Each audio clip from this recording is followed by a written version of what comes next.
guys, it's going to be a short video today. The reason for that is the subject matter. There's a whole lot of material to cover, and I could literally go on for hours and hours and hours about it. But all of it, literally everything I'm going to tell you, is publicly available, and you can find it on the internet, and I'll even put a link to where most of it is, well, all of it is actually, down in the description box. But this is episode 4 of the Your Gun, Your Responsibility series. And tonight I want to kind of focus on what I believe to be everybody's responsibility. If you're going to carry a gun on you on a regular basis, whether you're a cop, a private investigator, an armed security guard, a regular Joe, an armored car driver, whatever. If you're going to carry a gun on you on a regular basis, then it is your responsibility to make sure you're proficient with it. And proficiency comes, the only way to get proficient is by practice and training. And the only way to get training is to find somebody to train you, okay? And the only way to get practice is to take the time to go practice. Now, when I say practice, I do not mean go out to the range every 3 or 4 months and burn through 2 boxes of Winchester White Box just as fast as you can, pack up your shit and go home. That's not practice. That's wasting ammo. And especially in this day and age when ammo is so scarce right now, okay, that's absurd beyond belief to do that. But even when ammo isn't scarce, it's stupid and it's a waste of ammo. And I'll tell you why. Because you're not learning anything. Okay, you're not accomplishing anything. If you're just going to go out there and go blah, blah, blah, blah, okay, you're just going to waste money. You're not learning anything. You're not teaching yourself anything except possibly bad habits. So, how do we get around this? Well, first we get around this by taking classes, okay? By taking a class from an instructor that you know or that you know of who has a good, solid reputation, okay, for teaching you how to manipulate your handgun, okay? Because it's a very personal thing. This is not a cookie-cutter thing, okay? It's not like taking, I don't know, an online exam at University of Phoenix where everybody gets the same exam, okay? Your gun, your hand, your body type, your ability to move, your dexterity, your ability to manipulate the gun, all this comes into play, and you need to find an instructor who can work with that, okay? And work with the mold he's been given, okay, to teach you how to manipulate your gun. Number 2 is practice, okay? I am of the firm belief that if you're going to carry a gun, regardless of the reasons behind it, that you should be shooting some sort of competitively in some form or fashion.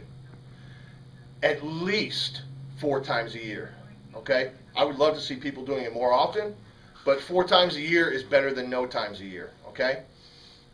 So, on that vein, what do I think? Well, my personal preference is IDPA, okay? IDPA is the International Defensive Pistol Association. I've been around since 96, I think, ish. You know, it's in 50 different countries. It's in almost every state. Chances are there is a gun club somewhere close to where you live that hosts club matches, club level matches, which is good, okay? Because the focus on IDPA is it's not about speed, it's not a race, whereas some other practical shooting sports are more like a foot race with guns. IDPA, the focus on it is accuracy, okay, and shot placement, and putting shots where they want to go. And being able to do that from behind cover, and that's the key. Now, I know what you're going to say, but Rich, my training in the Special Forces, Navy SEALs, Delta Ops, Black Ops, CIA has always taught me, instead of getting in cover, to just charge in, a guns a-blazing. Okay, that's awesome. But Now, you don't have that option, okay? Let's just say hypothetically, you're at home, you've got a wife, you've got some kids, you've got a dog, maybe a goldfish, and you're really emotionally attached to this goldfish, and somebody kicks in your front door. Are you going to go charge in a guns a-blazing down the hallway, right down in a funnel of death? No, you're not. You're going to get behind cover and you're going to engage that intruder from cover. That's the focus with IDPA. Everything is done from behind cover, okay? Your lower body, from the waist down, has to be behind cover at all times.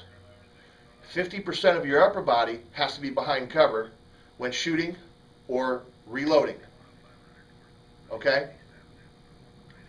There are some exceptions to the cover rules. For instance, you can have a stage where you start where you're not covering, you're retreating to cover while you're engaging targets. That's fine, okay? But everything is based on real life possible scenarios that could happen, okay? These stages, most of the time, there are some, if you guys, anybody who's watching this has shot IDPA, not every stage is a scenario stage. There are some really wonky stages that match directors come up with that are just really weird. But they're also a nice break from the normal, from behind cover, tactical reload, all this other crap. But the focus is on staying behind cover, picking your shots, choosing your targets, verifying that your shot is going where you meant it to go, okay, and not just blow, blow, blow, blow, blow, blow. Did I get you? No. See, that doesn't work. Okay? So how does it do this? I'm not going to go into the rules and stuff. If you want to download the rule book, you can download the rule book. I'll put a link to it down in the box below, the explanation box. That, and the description box. I'll put a direct link to a PDF download, and it is a PDF file, but I'll put a direct link to a PDF file download of the current rule book. Now, this current rulebook has been in effect since 2005. This current rulebook is going to change probably sooner rather than later. They've been talking about it for a year. IDPA suspended all RO training classes pending the new rulebook because they're going to change something having to do with ROs. But you can get an idea. And I could literally talk for hours on this stuff because, there's a lot of rules involved. Now, that being said, really basically, what IDPA is about, I like to compare it to golf, okay? And even if you've never played golf in real life, I'm sure you've played it on the internet, or on PlayStation, or on Xbox. Lowest score wins. So how do you get the lowest score? Well, it's easy. You put bullets where you're supposed to put them. This is a standard IDPA target. Now, if you look at it, you'll see that I've written, and I haven't written, I've just traced because these are not naturally black on the targets. -0, -1, -0, -3, -3, -3. What does that mean?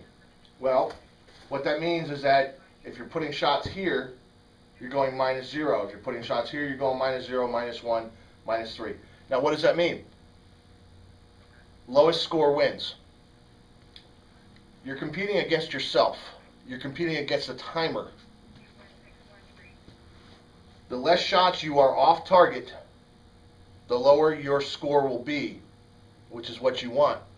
Because for every point down, you add a half a second to your time for that stage.